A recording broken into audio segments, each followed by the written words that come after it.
Recuerdo una vez, y además lo conté en una columna, debe estar por ahí, en alguno de mis libros de periodismo, una vez que llamé a Fontanero para que arreglara precisamente una cisterna que yo no lo conseguía, aunque es bastante sencillo, pero yo no lo conseguía arreglar. Y entonces yo estaba solo en casa, y yo estaba trabajando, estaba escribiendo, y él venía cada poco a pedirme algo. Dice, oiga, por no bajar al coche, ¿no tendrá usted un destornillador de estrella? Pues no sé, voy a mirar. Y al cabo del rato volvía otra vez. ¿Y no tendrá usted una goma? Bueno, me daban ganas de decirle, ¿no tendrá usted un adjetivo? Bueno, y el caso es que el hombre, bueno, pues ahí estuvo andando con la cisterna, y en un momento determinado, en uno de los viajes que hizo a amonestarme, me dijo, ¿usted es escritor? Y digo, pues sí. Dice, y entonces sacó un papel de un bolsillo y me dijo, ¿me importaría echarme un ojo a este currículum? Porque había escrito un currículum para entrar a trabajar en la Renault. Y digo, bueno, ahora han hecho un ojo, siga usted con la cisterna. Y el currículum era un desastre, ¿no? Que había que levantarlo entero y hacerlo de nuevo.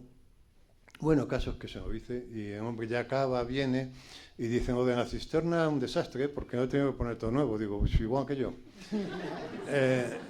Y digo, ¿y cuánto es? Y entonces eran pesetas todavía, y dice, 700 pesetas. Digo, pues el currículum son 1000, o sea que me debe 300.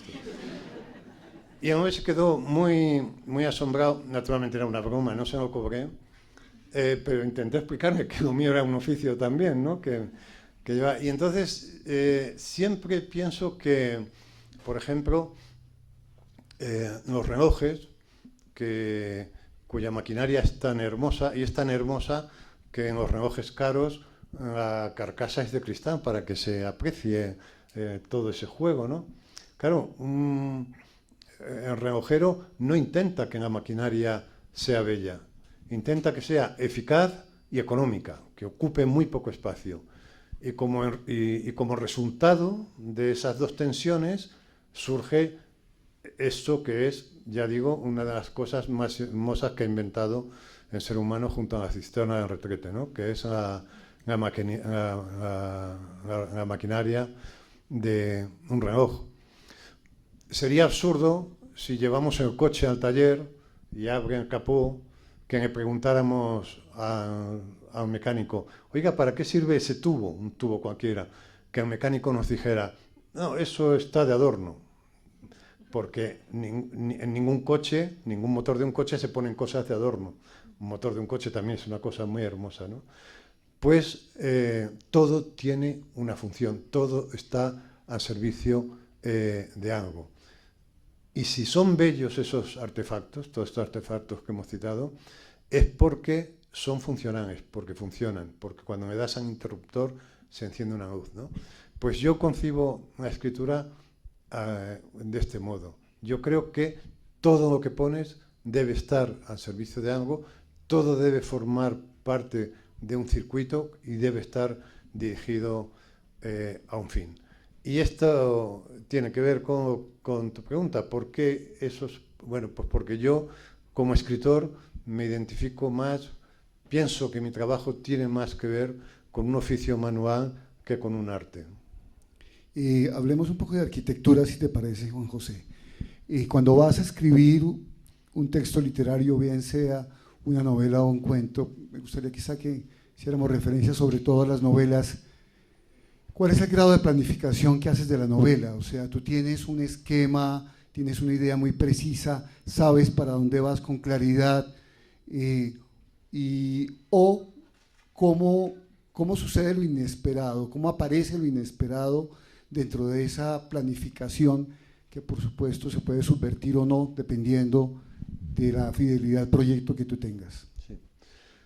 Bueno, yo nunca trabajo con un plano previo, y las veces que lo he intentado solamente me ha servido para violar ese plano, porque luego en el transcurso de la escritura aparecen cosas que no habías imaginado que aparecieran, ¿no? De manera que yo lo único que tengo es un punto de partida de una situación, una conversación, una atmósfera, algo que me obsesiona. Pienso que si me obsesiona es porque ahí hay algún significado que me concierne. Y entonces empiezo a escribir. Y escribo a ciegas. Yo nunca sé qué va a pasar en la página siguiente, ni qué va a pasar en el capítulo siguiente, ni por supuesto cómo va a acabar aquello. Escribo precisamente para saberlo, ¿no? Y este es este es un modo muy errático de trabajar. Yo supongo que un arquitecto no podría trabajar así, ¿no? No puede, porque tiene que tener el plano y luego... Pero el escritor puede permitirse el lujo de avanzar, de retroceder, de equivocarse, de ver cómo aquello se desmorona y no sirve, de quedarse atascado, porque es verdad que también hay veces en las que te quedas atascado durante meses porque no ves la salida, ¿no? No ves... Yo pienso que cuando uno escribe los primeros 30 folios de una novela, ahí está ya toda la información de la novela, como en un óvulo fecundado está la información de lo que va a ser un individuo, ¿no? Un óvulo fecundado en apariencia es muy poca cosa. Sin embargo, ahí está ya la información de las orejas, de las narices, de los ojos. Pues yo creo que en los primeros 30, 40 folios de una novela está toda la información de la novela. Lo único que tiene que hacer uno es saber escuchar. Y el proceso de escucha, que es un proceso fundamental, porque la solución siempre está dentro, nunca está fuera, ¿no? Hay veces que nos dicen a los escritores, alguien que está comenzando nos dice, estoy atascado en una novela o en un relato porque no sé cómo seguir. Y da la impresión de que lo que dicen es que tienen que añadir algo que venga de fuera, ¿no? Yo siempre digo, si hay solución, está dentro. Tienes que escuchar lo que has escrito porque está dentro, igual que en un óvulo está toda la información de un individuo, ¿no? Lo que pasa es que a veces ese trabajo de escucha es complicado y las soluciones llegan en los momentos más inesperados. Llegan cuando uno está paseando, cuando uno está en el metro, cuando uno está cenando con un amigo, de repente es que está manteniendo una atención atenta a la novela, de repente llega la solución y después se nos olvida en qué momento llegó la solución. Yo mantengo que si fuésemos capaces, y yo he fantaseado con esto alguna vez, pero no lo he hecho nunca, pero si fuésemos capaces de, en el momento de comenzar una novela, comenzar un diario también de esa novela, es decir, pero un diario sin pretensión ninguna, un diario muy humilde desde el punto de vista de la intención, es decir, parecido al diario de a bordo que lleva el capitán del barco cuando por la noche entra en el camarote, abre un libro de a bordo y cuenta las incidencias de ese día, ¿no? Bueno, si uno fuera capaz de hacer esto, de llevar un diario donde contara esto, pues paseando por el parque, se me ha ocurrido esto, etcétera, yo creo que al terminar la novela habría que tirar la novela y publicar el diario, porque el diario sería realmente lo más interesante, ¿no? Y por eso son tan interesantes los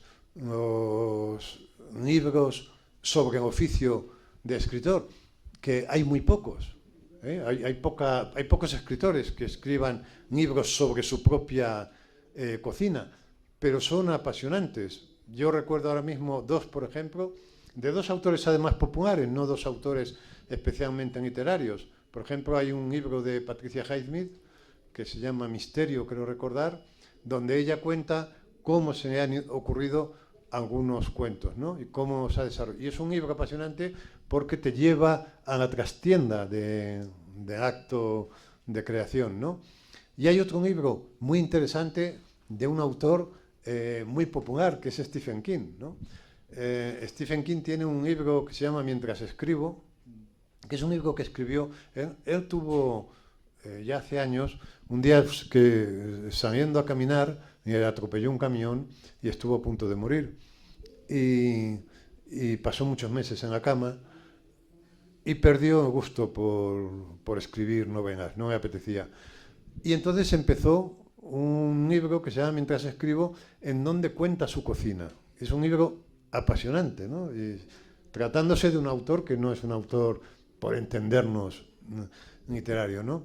Entonces, por eso esto que preguntas es muy misterioso, porque gran parte del trabajo del escritor es un trabajo inconsciente, ¿no? A veces las soluciones llegan en el ensueño, en esa zona que hay entre el sueño y la vigilia, cuando te despiertas y está. Por ejemplo, esa zona para mí es una zona muy creativa y procuro cultivarla, porque ahí se me ocurren muchas cosas, se me ocurren muchas soluciones, ¿no? Pero claro, trabajando de ese modo es imposible planificar, ¿no? Claro, no planificar tiene el problema de que te equivocas mucho, ¿no? Avanzas, retrocedes y así es como vas haciendo. Claro, no es... a mí me da mucha envidia cuando oigo que el autor de bestsellers, Ken Follett, cuando escribe una novela ya tiene diseñado cada capítulo, tiene una especie de storyboard, ¿no? Escrito, pero no es mi modo de trabajar, porque ya digo, incluso cuando tengo planificados los dos capítulos siguientes, en el momento de ponerte a escribir aparecen caminos que no se te habían ocurrido hasta que no te pones sobre el papel, ¿no? Y que son muchos mejores. Y por eso es un asunto muy errático, aunque al final tenga que resultar muy unitario, aunque al final todas las piezas tengan que encajar como la maquinaria de un reloj. El proceso no ha sido así, el proceso ha sido, en mi caso por lo menos, muy errático. Sí, es curioso, Juan José, que tú no eres víctima de la planificación, pero creo que gran parte de tus personajes sí. Llevan una vida planificada, llevan una rutina, son correctos dentro de esa planificación y rutina, pero algo en algún momento aparece y subvierte todo eso, algo inesperado, algo imprevisto, y empieza a ponerlos en situación a ellos de mirarse a sí mismos con cierta distancia. Y esa cierta distancia lo que va a reflejar es que se encuentran extraños, se encuentran rarísimos, no son los mismos lo que ellos pensaban que eran. Y empieza el tema tuyo tan interesante y tan sugestivo de esa gran confusión que es el mundo y de esa gran confusión que tenemos todos sobre lo que somos, sobre nuestra identidad. ¿Tú crees que todos tus personajes, y en ese sentido todos los seres humanos, tenemos la tentación de ser otros? Bueno, yo creo que la tentación de ser otros, sí, yo creo que más atenuadas en unos, pero todos tenemos la tentación de ser otros y nos gustan tanto las películas o las novelas sobre el otro porque en cierto modo metaforizan nuestra propia situación, ¿no? Esta es una de las condiciones del ser humano, que es dos, por lo menos, ¿no? Y que esto que llamamos tan pomposamente el yo apenas toma decisiones, es decir, la sospecha que nosotros tenemos es que las decisiones se toman en otro lado, no se toman en esa instancia que llamamos yo, ¿no? Freud decía que el ser humano ha tenido que hacer frente a tres grandes afrentas a lo largo de la historia.